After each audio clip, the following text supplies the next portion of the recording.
يهده الله فلا مضل له ومن يضلل فلا هادي له ونشهد أن لا إله إلا الله ونشهد أن محمدا عبده ورسوله أما بعد فإن الخير الحديث كتاب الله وخير الهدي هدي محمد صلى الله عليه وسلم وشر الأمور محدثاتها وكل محدثة بدعة وكل بدعة ضلالة وكل ضلالة في النار.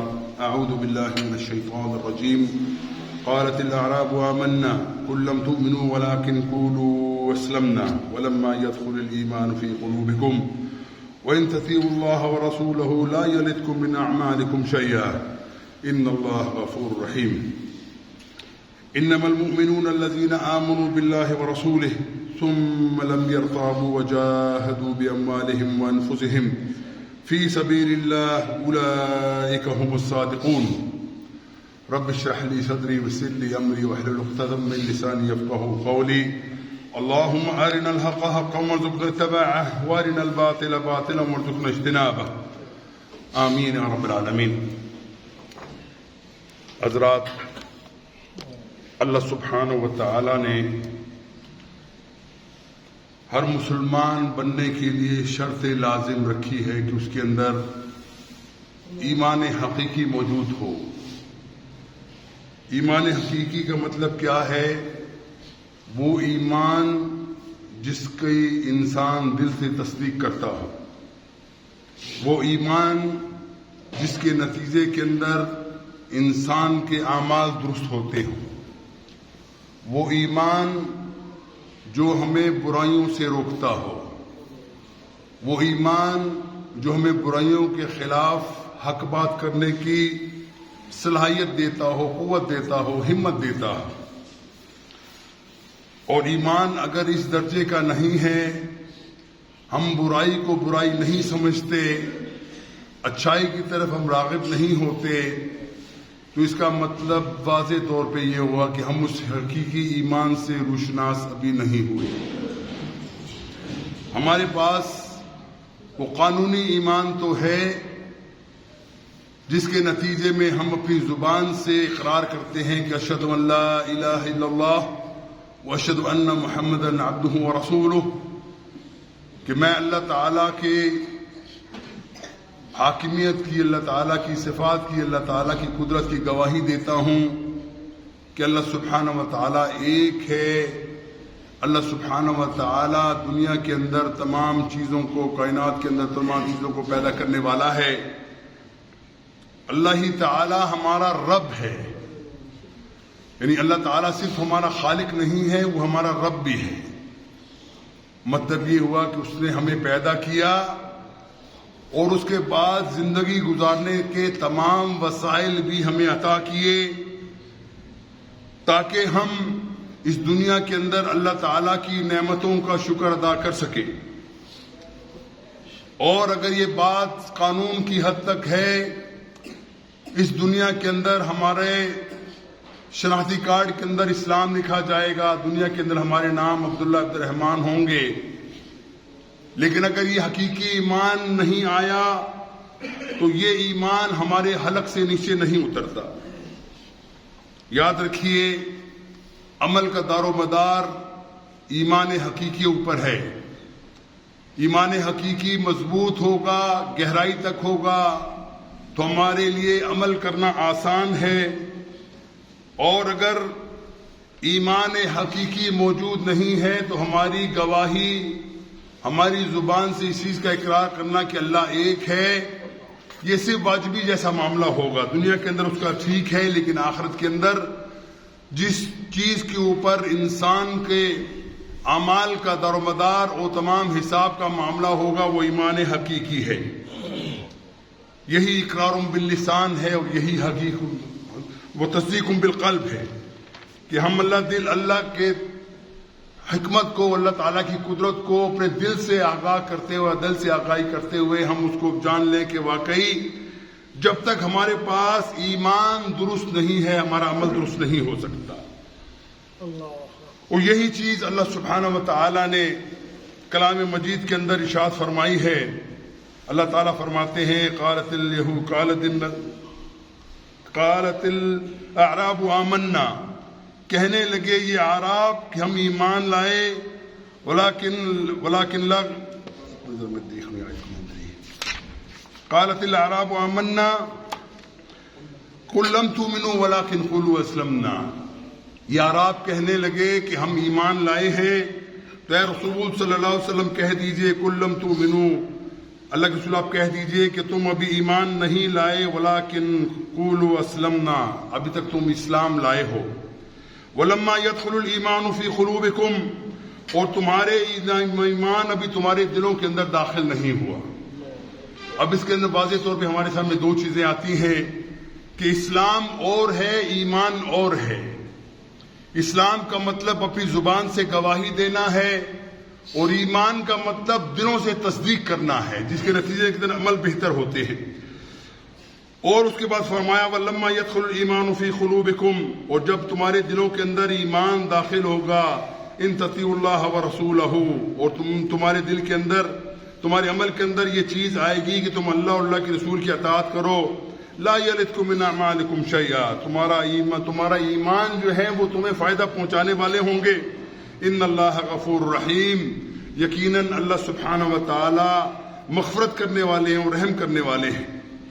اور اس کے بعد پھر فرمایا ایمان حقیقی نشانی کے اندر انما المؤمنون الذين آمنوا بالله ورسوله، یقیناً وہ لوگ جو ایمان کا دعویٰ کرتے ہیں، جو ایماندار ہیں، مومن ہیں، جن کے دلوں کے اندر ایمان رچ بس چکا ہے. آمنوا بالله ورسوله، وہ اللہ کے اوپر ایمان لاتے ہیں اور اس کے رسول کے اوپر ایمان لاتے ہیں. ثم لم يرتابوا، اور اس کے بعد وہ پیچھے نہیں ہٹتے، وہ اپنا دنیا کا نقصان اور نفع نہیں دیکھتے، بلکہ اس کے اندر کیا ہے کہ ان کی زندگی کا عمل کیا ہے، وجاہدوا باموالہم، اپنے جہاد کرتے ہیں اپنے اموال کے ساتھ، اپنے مال کے ساتھ، وفی انفسہم، اور اپنے نفسوں کے ساتھ، اپنی جانوں کے ساتھ، فی سبیل اللہ، اللہ کے راستے میں. اولئک هم الصادقون، یہی وہ لوگ ہیں جو سچے ہیں. صیغہ دیکھیے قرآن سے مانتا ہے اولئک هم الصادقون، اس کا مطلب ہے کہ وہی لوگ سچے ہیں. اس کے علاوہ سچے جو اپنے دعوے کے اندر ہیں وہ دعویٰ کرنے والے نہیں ہیں، بلکہ وہ اپنے دعوے کے اندر ثابت اترنے والے نہیں. تو اس کے اندر ہمارے سامنے چیز آ گئی کہ ایمان کا تعلق عمل صالح کے ساتھ ہے. عمل صالح اگر اچھا ہے تو آپ کا ایمان درست ہے، اگر عمل صالح نہیں ہے تو پھر غور کرنے کی ضرورت ہے، توجہ کرنے کی ضرورت ہے کہ اپنے ایمان کی دوبارہ تصدیق کریں، دل سے اس چیز کو جاننے کی کوشش کریں کہ ہم واقعی اللہ سبحانہ و تعالیٰ کے اوپر ایمان ویسا لائے ہیں جیسا ایمان لانے کا حق ہے. آج ہم دیکھتے ہیں کہ مسلمانوں کی ایک بہت بڑی تعداد دنیا کے اندر موجود ہے، ارب سے زیادہ مسلمان دنیا کے اندر موجود ہیں، لیکن نہ ان کے اندر جہاد کا جذبہ موجود ہے، نہ اپنے ذہن کو تبدیل کرنے کی ضرورت محسوس کرتے ہیں، نہ ان کی زندگی کے تغیر و تبدل ایمان کے بلبوتے کے اوپر آتا ہے. وجہ کیا ہے کہ ایمان کی جو حقیقی دعوت تھی اس کی طرف ہماری توجہ بالکل ختم ہو کر رہ گئی ہے. ہم دنیا کے اندر آتے ہیں، دنیا میں پیدا ہوتے ساتھ ہماری کانوں کے اندر اذان کی آواز سنائی دیتی ہے، اس کے بعد بظاہر طور پہ ہم مسلمان بن جاتے ہیں، لیکن جب تک ہمارا ماحول، ہمارے ماں باپ، ہمارا معاشرہ ہمیں اسلام کی راہ نہیں دکھاتا، ہم اسی ڈگر پہ چلتے ہیں جس پہ ہمارے ماں باپ چلتے رہے. ہم یہ سمجھتے ہیں کہ شاید ہم مسلمانوں کے گھر میں پیدا ہو کر بھائی ہم نے سب کام کر لیا، ہمارے تمام حقوق پورے ہو گئے، مسلمان کے گھر کے اندر پیدا ہونا ہی بڑی فخر کی بات ہم سمجھتے ہیں. بھائیو یاد رکھ لو، یہ بہت بڑا اعزاز ہے، اس میں کوئی شک نہیں ہے کہ اللہ سبحانہ و تعالیٰ نے ہمیں بغیر محنت کے مسلمانوں کے گھر کے اندر پیدا کیا، بغیر محنت اور توجہ کے اللہ تعالیٰ نے ہمیں کلمہ توحید نصیب فرمایا. لیکن اس کا یہ مطلب نہیں ہے کہ جو ہمیں مل گیا ماں باپ کی طرف سے یا معاشرے کی طرف سے یا اتفاقاً ہم مسلمانوں کے گھروں میں پیدا ہو گئے بس یہ ہمارے لیے کافی ہے. قطعی طور پہ ایسا نہیں ہے. جب تک مسلمان اپنے آپ کو شعوری طور پہ مسلمان نہیں بناتا، جب تک مسلمان حقیقی طور پہ اللہ کے رسول کے زندگی کا مطالعہ کر کے اپنے اعمال کو درست نہیں کرتا، تو یہ دنیا کے اندر یہ دھوکہ تو چل جائے گا کہ ہم مسلمان ہیں، لیکن آخرت والے دن ایسا معاملہ نہیں چلے گا. اور اس کے لیے بالکل واضح طور پہ فرمایا ہے کہ صرف کلمہ پڑھنے سے تمہارا کیا ہوگا، اور جو کلمہ پڑھ کے اس پر ایمان لاتے ہیں، ان کے اعمال درست ہوتے ہیں، ان کی زندگی کا طرز عمل کیا ہوتا ہے.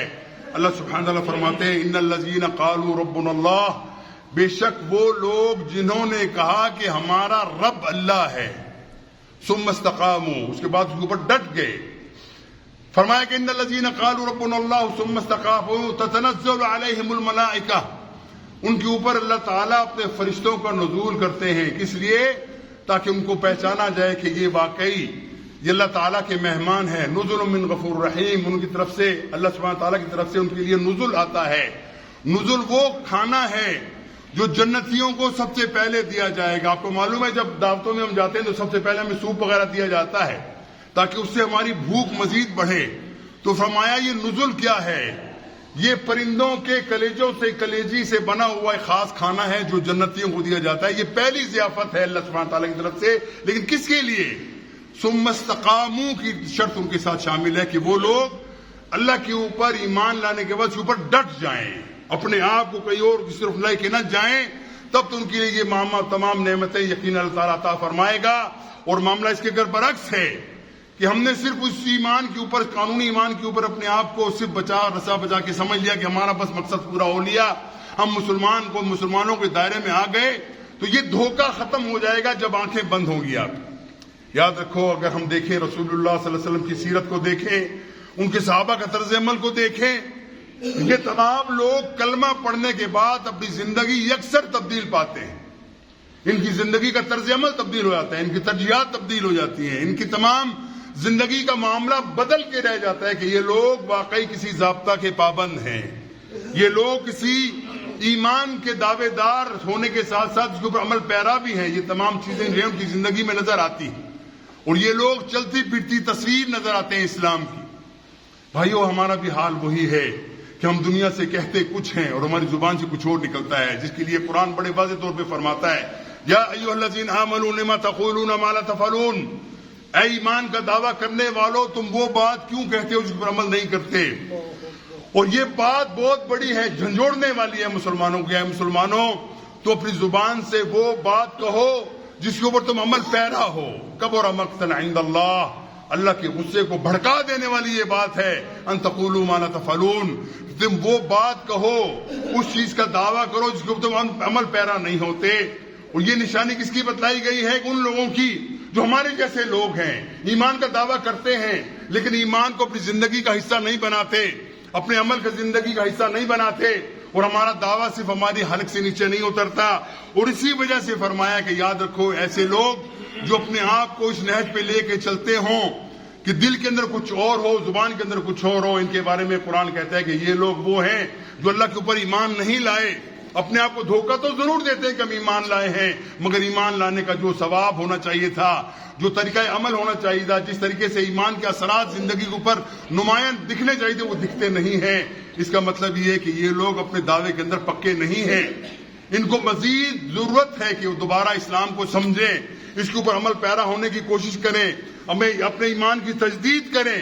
اور جب تک یہ تجدید کرنے کے لیے تیار نہیں ہوتے تو یاد رکھو، اس سے بڑی سب سے بڑا بھول اور کیا ہوگی کہ ہم اپنے دھوکے میں رہیں کہ ہم تو اللہ تعالیٰ کے بڑے قریبی ہیں، ہم اللہ تعالیٰ کے ساتھ اپنے تعلق کو جوڑنے والے ہیں.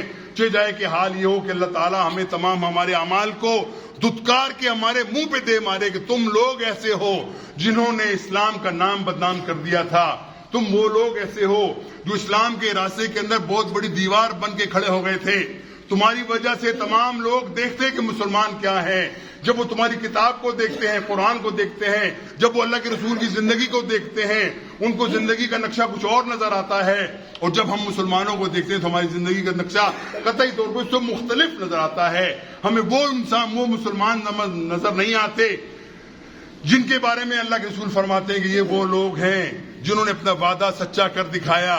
انہوں نے تمام زندگی کو اللہ تعالیٰ کے لیے وقف کر دیا اور تمام معاملات کو اللہ کی سپرد کر دیا.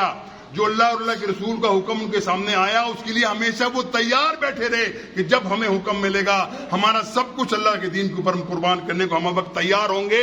لیکن سب سے پہلی بات، سب سے اہم ترین بات کہ یہ لوگ اپنی زندگی کا محاسبہ کرنے والے ہیں، یہ صبح شام دیکھنے والے ہیں کہ ہم نے کیا کرنا ہے، زندگی کیسے گزارنا ہے، اور وہ کون کون سی ایسی چیزیں ہیں جو ہمارے ایمان کو سلب کر لیں گی. رسول اللہ صلی اللہ علیہ وسلم کی ایک بڑی عظیم حدیث ہمارے سامنے ہے جس کے اندر اللہ کے رسول فرماتے ہیں کہ ایمان کو ختم کرنے والی چیزیں 4 ہیں.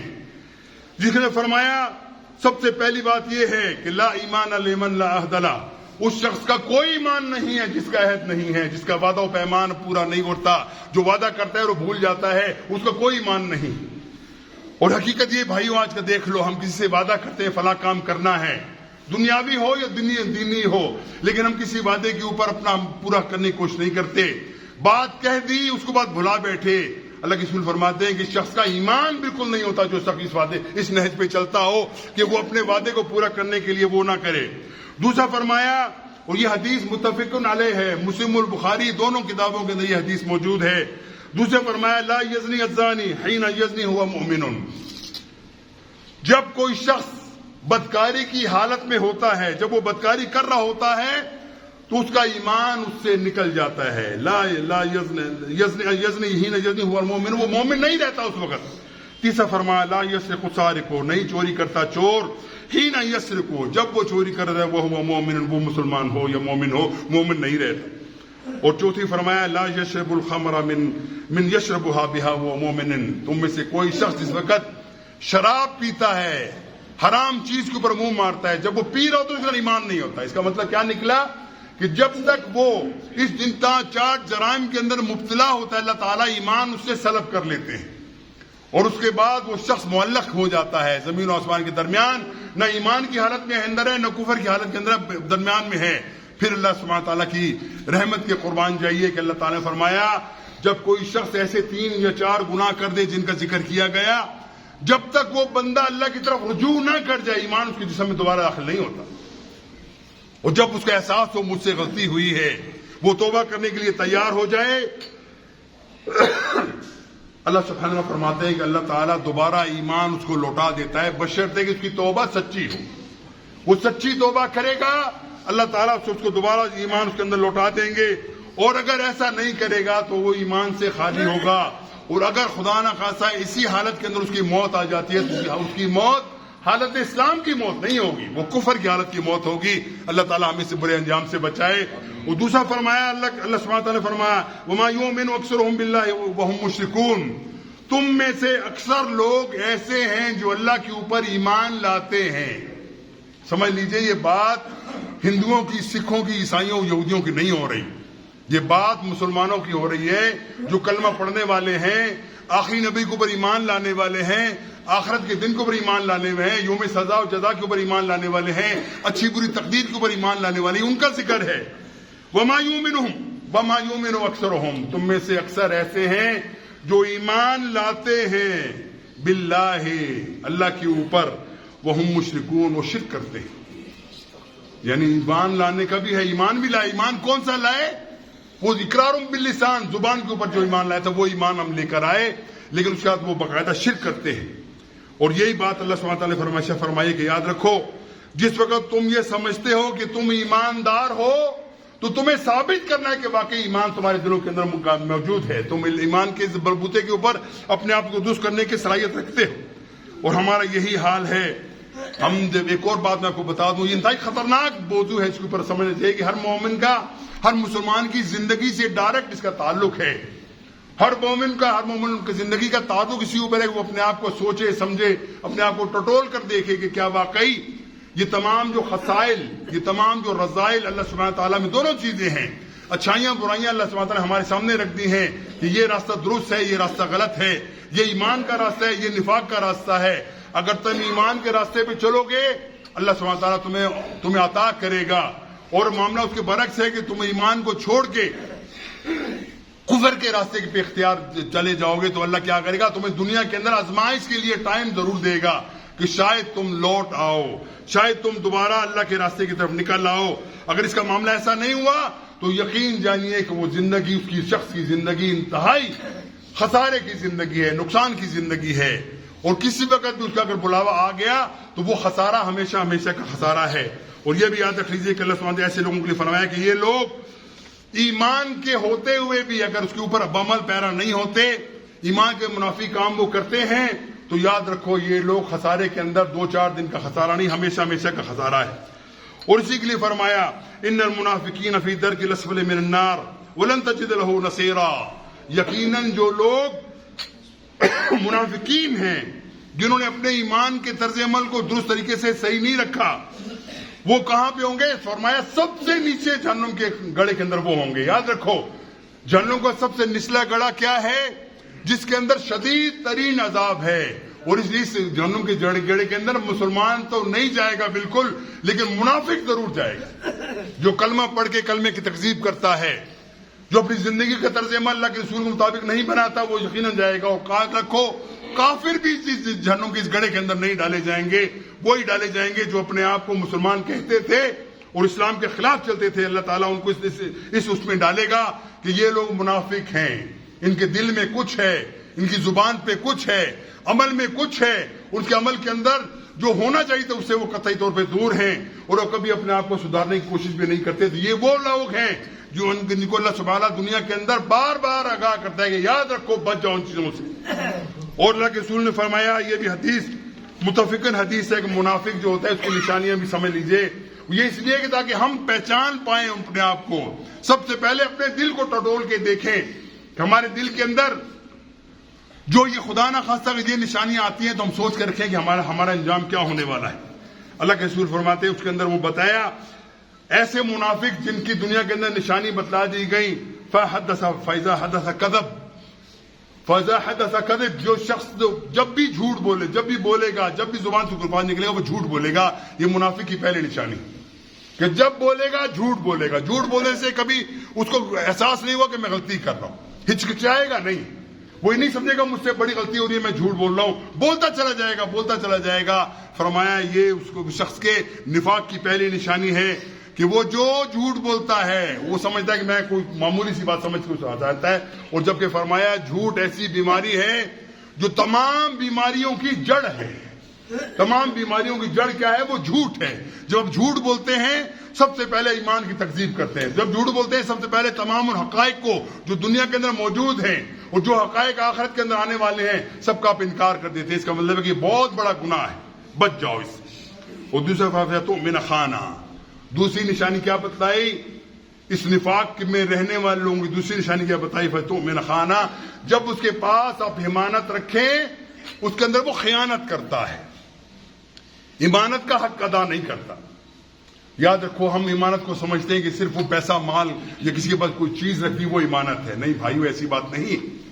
یقیناً وہ بھی امانت ہے. میں کسی کے پاس اپنا پیسہ رکھوا دیتا ہوں، بھائی تمہارے پاس یہ میرا پیسہ ہے تمہارے پاس رکھو، جب مجھے چاہیے ہوگا میں تم سے لے لوں گا. یہ امانت ہے. فرمایا منافق کی نشانی کیا ہے؟ وہ جب بھی امانت رکھی جاتی ہے اس کے اندر وہ خیانت کی کوشش کرتا ہے، خیانت کرتا ہے اس کے اندر. اور سب سے بڑی امانت جو اللہ کے ساتھ ہمارے معاملہ ہونا چاہیے. اللہ تعالیٰ بھی، ہم اللہ تعالیٰ کے ایمانت دار ہیں، ہمارے پاس اللہ تعالیٰ کی ایمانتیں موجود ہیں. اگر اس کے اندر خیانت کرے گا تو سوچ لیجیے گناہ کی اہمیت کتنی بڑھ جاتی ہے. یہ گناہ کتنا عظیم بن جاتا ہے کہ ایک بندے کے ساتھ ہم نے خیانت کا معاملہ کیا، اس کا مال ہمارے پاس تھا، اس کی زیادہ ہمارے پاس تھی، اس کے پاس اور کوئی ایکسس ہمارے پاس تھے جو بندے نے رکھوائے تھے، ہم نے خیانت کی تو یہ بندے کا معاملہ ہوا. لیکن اگر معاملہ یہ ہو کہ اللہ تعالیٰ نے ہمارے پاس کوئی چیز امانت رکھوائی تھی، اس امانت کا ہم حق ادا نہیں کر سکے، خیانت کی، تو یہ کتنا بڑا عظیم گناہ ہے. میں مثال دیتا ہوں آپ. یہ ہمارا جسم کیا ہے؟ یہ ہمارے پاس ہمارے تصرف میں ہماری آنکھیں، ہمارے بازو، ہماری زبان، سب چیزیں اللہ تعالیٰ ہمارے تصرف میں دی ہیں، لیکن ہم اس کے مالک نہیں ہیں. اللہ سبحانہ بتایا للہ ما فی السماوات ما فی الارض، زمین و آسمان کے اندر جو کچھ ہے وہ صرف اللہ کا ہے، کوئی اور اس کی ملکیت کا دعویٰ نہیں کر سکتا. ہاں ہمارے پاس امانتاً کچھ عرصے کے لیے اللہ تعالیٰ نے دنیا بھی رکھی ہے، اللہ نے دنیا کے وسائل بھی رکھے ہیں، ہمارے پاس ہماری اولاد بھی ہے، ہماری بیویاں بھی ہیں، سب کچھ چیزیں ہمارے پاس امانت ہیں. ہمارا جسم ہمارے پاس اللہ تعالیٰ کی امانت ہے. لیکن کب تک؟ جب تک اللہ چاہے گا اس امانت کے ہم حقدار ہیں، ہم امانت کو استعمال کریں گے. اور جب ہمارا وقت ختم ہوگا یہ تمام چیزیں اللہ کی طرف لوٹ جائیں گی، اللہ ہی کی طرف جائیں گی. تو یاد رکھیے ہمارا جسم بھی ہمارے پاس اللہ کی امانت ہے. اگر ہم اپنی آنکھوں کو جو ہمارے پاس اللہ کی امانت ہے اللہ کے اصولوں کے مطابق استعمال نہیں کرتے، ہم خائن ہیں، ہم خیانت کرنے والے ہیں. ہماری زبان اللہ تعالیٰ کی امانت ہے ہمارے پاس. اگر زبان کا استعمال اللہ کے حکموں کے مطابق ہم نہیں کرتے، چغل خوری کرتے ہیں، بہتان لگاتے ہیں، غیبتیں باندھتے ہیں، مطلب یہ ہوا کہ ہم اللہ تعالیٰ کی دی ہوئی چیز کے ساتھ خیانت کرتے ہیں. ہمارا جسم اللہ تعالیٰ کی ہمارے پاس امانت ہے، اگر اس کو ہم اللہ تعالیٰ کے حکموں کے مطابق استعمال نہیں کرتے، خیانت کے مرتکب ہوتے ہیں۔ یاد رکھو یہ بات صرف چھوٹی سی نہیں ہے، یہ آخری حد تک دنیا کی کوئی چیز جو ہمارے سامنے آتی ہے وہ تمام چیزیں ہمارے پاس امانت ہے۔ امانت کا حق ادا کرنا یہ ہے کہ امانت جس نے آپ کو سونپی ہے اس کے ہدایات کے مطابق استعمال کریں گے۔ آپ کو اپنا کوئی دوست گاڑی کھڑی کر جاتا ہے اپنے گھر کے اندر، یہ گاڑی تمہارے پاس ہے، تم کھڑی کر سکتے ہو لیکن تم اسے استعمال نہیں کر سکتے۔ اگر تم اسی گاڑی لے کے استعمال کرو گے اس کی اجازت کے بغیر، خیانت ہوگی یہ چیز۔ کسی نے آپ کو مال دیا ہے کہ بھئی میرے 2 لاکھ روپے تمہارے پاس امانت پڑے ہیں، رکھ لو اپنے پاس، اگر کہا کہ استعمال نہیں کر سکتے، آپ استعمال کرو گے خیانت کے مرتکب ہو جاؤ۔ اگر کہہ دیا کہ ہاں استعمال کر سکتے ہو، پھر ٹھیک ہے، جب تک تمہارے پاس ہے تم اس کو استعمال کرو، لیکن اگر آپ نے استعمال اس کے مالک کی اجازت کے بغیر کیا تو مرتکب ہو جاؤ گے خیانت کے، اور یہ نفاق کی قسم شامل ہو جائے گی اس کے اندر۔ اب جسم ہمارے پاس اپنا نہیں ہے، اس جسم کے مالک ہم نہیں ہیں، ہمارے پاس امانت ہے ہی جسم، اگر اس کو ہم اس راستے پہ چلائیں گے جو راستہ اللہ رسول کا نہیں ہے، ہم خیانت کے مرتکب ہوں گے۔ یاد رکھو بھائیو، یہ آسان بات نہیں ہے، ایک ایک چیز کا حساب دینا پڑے گا تمہیں، زندگی کے ایک ایک عمل کا حساب دینا پڑے گا، اور عمل یقیناً انسانی جسم سے منسلک ہوتا ہے۔ جو بھی ہم عمل کرتے ہیں اس کے اندر آپ کے جسم کا کوئی نہ کوئی پارٹ اس کے اندر استعمال، اور نہیں تو دماغ ضرور استعمال ہوتا ہے کہ ہم نے فلاں چیز ہمارے پاس تھی، دماغ ہم نے غلط استعمال کیا، شیطانی کاموں میں استعمال کیا، خیانت کے مرتکب ہوئے۔ اپنے ایمان کو بچانے کے لیے، اس نفاق سے نکلنے کے لیے ایمانت کا خیال کیجئے، ایمانت کا خیال کیجئے، ایمانت کا خیال کیجئے۔ اس کا بہت بڑی آپ کی پرچش ہوگی جس کے لیے ہمارے پاس کوئی دلیل نہیں ہوگی اس وقت قیامت والے دن ہمارے پاس، کہ ہم کہہ دیں گے اللہ اگر ہم نے یوں کیا تھا اور یوں کیا تھا، کوئی دلیل نہیں مانی گی، کیونکہ وہ اللہ تمہارا پوشیدہ ظاہر سب سے واقف۔ چوتھی چیز فرمایا کہ نفاق کی نشانیوں میں سے ایک اور نشانی یہ ہے، فَإِذَا وَعَدَ خَلَفَ، جب وہ کسی سے وعدہ کرتا ہے اس کی مخالفت کرتا ہے، وعدے کو پورا نہیں کرتا۔ یاد رکھو یہ وعدے کا بہت بڑی پرچش آپ سے ہوگی۔ وعدہ وہ کرو جس کو نبھا سکو، اور سب سے بڑا وعدہ ہم نے کس کے ساتھ کیا ہے؟ اللہ کے ساتھ کیا ہے۔ اللہ کے ساتھ کیا وعدہ کیا تھا؟ اللہ جب پوچھا ہماری روحوں سے الستو بربکم، کیا میں تمہارا رب نہیں ہوں؟